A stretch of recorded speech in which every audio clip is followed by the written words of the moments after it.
ஆண்டவராகிய இயேசு கிறிஸ்து வனாந்திரத்துல 40 நாள் இருந்து சாத்தானால் சோதிக்கப்பட்டு அங்கே காட்டு மிருகங்களின் நடுவிலே சஞ்சரித்துக் கொண்டிருந்தார்.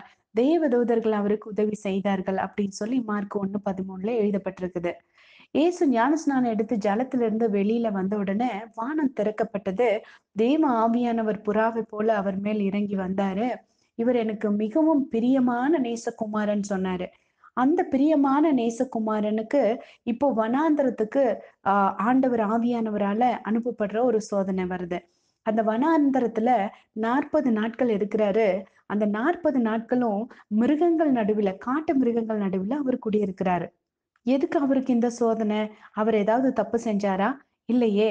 அவர்தான் பிதாவுக்கு மிகவும் பிரியமான குமாரனாச்சே! ஆமாங்க. அவர் மிகவும் பிரியமான குமாரனாக இருந்ததுனால தான் அவருக்கு இந்த சோதனை.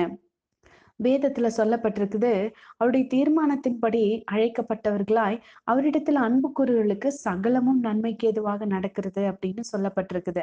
ஆனா இந்த இடத்துல பிதாவின் சித்தத்தின்படி அழைக்கப்பட்ட இயேசுவானவரோட வாழ்க்கையில அவர் மேற்கொண்ட சோதனைகளும், அனுபவித்த பாடுகளும் இயேசுவின் நன்மைக்காக இல்லங்க.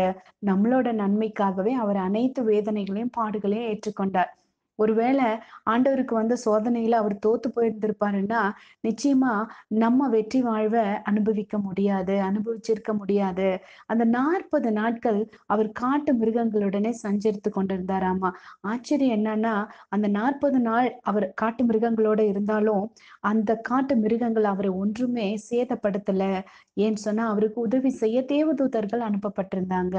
ஆமாங்க. அதேபோல நம்ம வாழ்க்கையிலும் கொஞ்ச காலம் மிருகங்கள் நடுவில குடியிருப்பு போல நம்மள சுத்தில இருக்கிற மனுஷங்க நமக்கு தொல்லை தர்றவங்களா இருக்கலாம்.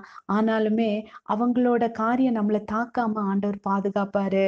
நமக்காக தேவன் வைத்த தேவதூதர்கள் நமக்கும் உதவி செய்வாங்க.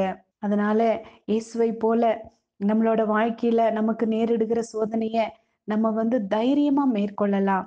நம்ம குடியிருப்பு வனாந்திரத்துல இருந்தாலும், எங்க இருந்தாலும் ஏசப்பா நம்ம கூட இருக்கிறாரு. மிருகங்களுடைய சுபாவங்கள் நிறைந்த மனுஷங்க நடுவே நம்ம குடியிருப்பு இருந்தாலும், அங்கேயும் ஆண்டவர் நம்ம கூட இருக்கிறாரு. அதனால நீங்க பயப்படாதீங்க. ஆண்டவர் உங்கள ஆசீர்வதிப்பார்.